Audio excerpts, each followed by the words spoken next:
এখনো দেখা যাচ্ছে নারীরা পিঙ্ক কালারের বাসে উঠতে ভয় পাচ্ছে, ঠেলাঠেলি করে পুরুষদের সঙ্গে পুরুষ বাসে উঠছে। আবার অনেক নারী ঠিকভাবে চালাতে পারছে না, তাদেরকে সাহায্য নিতে হচ্ছে। আমি নিজেও গাড়ি চালিয়েছি, আমার গাড়িও ড্রাইভ করি সেই 2018-19 থেকে। তার মানে মোটামুটি 50-60 হাজার কিলো আমার নিজেরও ড্রাইভ করা আছে, কারণ আমাদের তো লং ড্রাইভেই থাকা লাগে বেশিরভাগ সময়। বিশেষ করে রাত্রে ড্রাইভার অনেক সময় দেখা যায় ঘুমিয়ে যায় বা চোখে ঝিমুনি ভাব থাকে, এ সময় নিজেকে ড্রাইভ করতে হয়। কিন্তু আমাকে এত ড্রাইভ করার পরও, লাইসেন্স থাকার পর আমাকে যদি বাস চালাতে দেওয়া হয়, আমি সাহস করব না। আর ঢাকার বাস তো মাশাআল্লাহ, ডাইনে কাটলে বামে যায়, বামে কাটলে ডাইনে যায়। এগুলো আসলে নারীদের জন্য আমার মনে হয় এক্সট্রা একটা চাপ। পিঙ্ক কালার নামে না, মানে পিঙ্ক কালার দিয়ে এটা বানানো হয়েছে, পুরুষদের বাসে মনে হয় রং করে দিয়েছে আর কি। যাই হোক, ইসলামে সাধারণভাবে নারীদেরকে কঠোর কাজে ইসলাম দায়িত্ব দেয় না। সাধারণভাবে রাষ্ট্র পরিচালনার দায়িত্ব নারীদেরকে দেয় নাই। কেন? কারণ কঠোর কাজ। নবুয়তের দায়িত্ব নারীদেরকে দেয় নাই। কেন? কঠোর কাজ। এগুলো নারীদের প্রতি ঘৃণা থেকে করে নাই এমন না, ইসলাম চেয়েছে নারীদের জন্য সহজ থাকুক। এজন্য একজন নারীর অর্থায়ন, ভরণ পোষণ কখনো তার নিজের কাঁধে আসে না, সবসময় কোনো না কোনো পুরুষের কাঁধে আসে। বাপ থাকলে বাপের উপর, না থাকলে ভাইদের উপর, তাও না থাকলে বিয়ে হয়ে গেলে স্বামীর উপর, স্বামী না থাকলে সন্তানের উপর, কেউ যদি না থাকে রাষ্ট্রের উপর। রাষ্ট্র বাধ্য বাইতুল মাল থেকে নারীর ভরণ পোষণ দিবে। ইসলাম কখনো নারীর খরচও নারীর কাঁধে চাপায় না, সবসময় পুরুষের কাঁধে চাপায়। আল্লাহ কোরআনে বলেছেন, আর রিজালু কাওয়ামুনা আলান নিসা।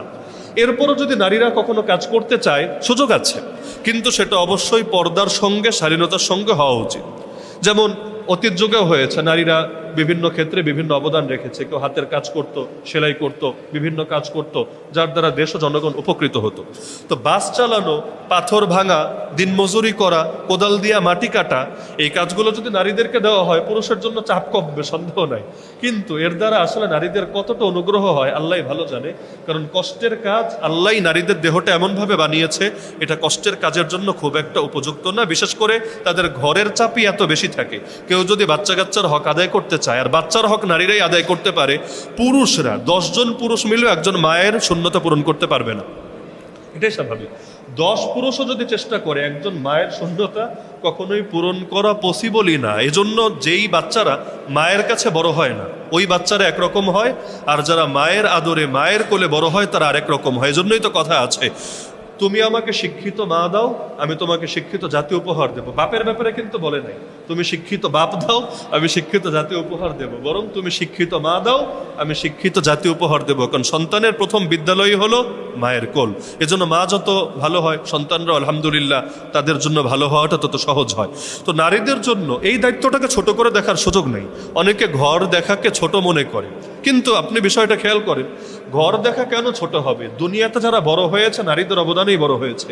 ইমাম বুখারী রাহমাতুল্লাহ আলাইহি তো ছোটবেলায় অন্ধই হয়ে গিয়েছে রোগের কারণে, তাই চোখে দেখতেই পারতেন না। মায়ের দোয়ার বরকতে আল্লাহ তাআলা তার চোখের আলো পর্যন্ত ফিরিয়ে দিয়েছিলেন। তো মায়েদের অবদানটা তো মোটেও ছোট না। আজকে আমরা যারা বড় হয়েছি, ছোটবেলায় মায়েরা কষ্ট করেছে বলেই আজকে আমরা এই পর্যন্ত আসতে পেরেছি।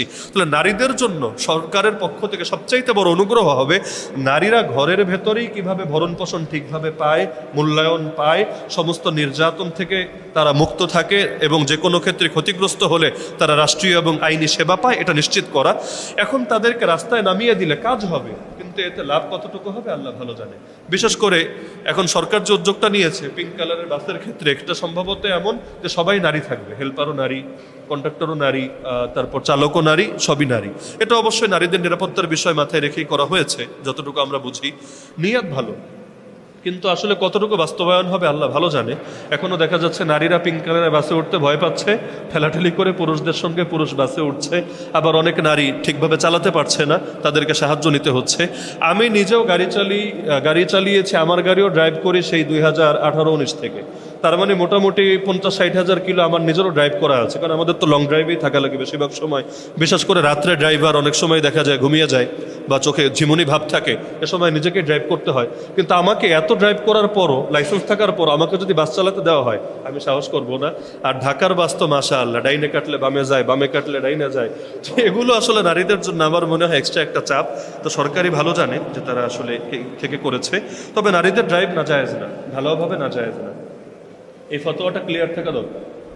এমনকি কোনো নারী যদি পার্সোনাল গাড়ি নিজে ড্রাইভ করে, আমি মনে করি এটা ওই দৃশ্যের চাইতে ভালো যে পুরুষের সঙ্গে বাসের মধ্যে ঠেলাঠেলি করে, এ গায়ে হাত দেয়, ওই করে, ও সেই করে, ওইটার চাইতে ভালো আমি মনে করি। যদিও দুইটার কোনোটাই বেশি সুন্দর না, সবচাইতে সুন্দর এটাই কোনো পুরুষ তাকে, তার মাহরাম পুরুষ তাকে পৌঁছে দিচ্ছে, এটাই সর্বোত্তম এবং এটাই হওয়া উচিত। কিন্তু বাই চান্স কারো এমন ব্যবস্থা নাই, সেই ক্ষেত্রে আমি মনে করি পুরুষের সঙ্গে গায়ে ঠেলাঠেলি করার চাইতে নিজে যদি স্বাধীনতার সঙ্গে পর্দার সঙ্গে কেউ ড্রাইভ করেও এটাকে নাজায়েজ বলার সুযোগ নেই, ঢালাও ভাবে নারীদের ড্রাইভকে নাজায়েজ বলে, এটা আমি সমর্থন করি না। শর্ত সাপেক্ষে এটা বৈধও হতে পারে, বিশেষ শর্ত সাপেক্ষে অবৈধও হতে পারে।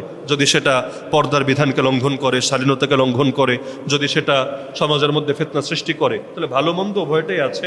ফতোয়া এত পানি ভাত বানায় ফেলেন না যে আপনার আবেগের সাথে সাংঘর্ষিক হলেই ঢালাওভাবে সবকিছুকে হারাম বলে দিবেন। সমাজের জরুরত কিছু বিষয় আছে।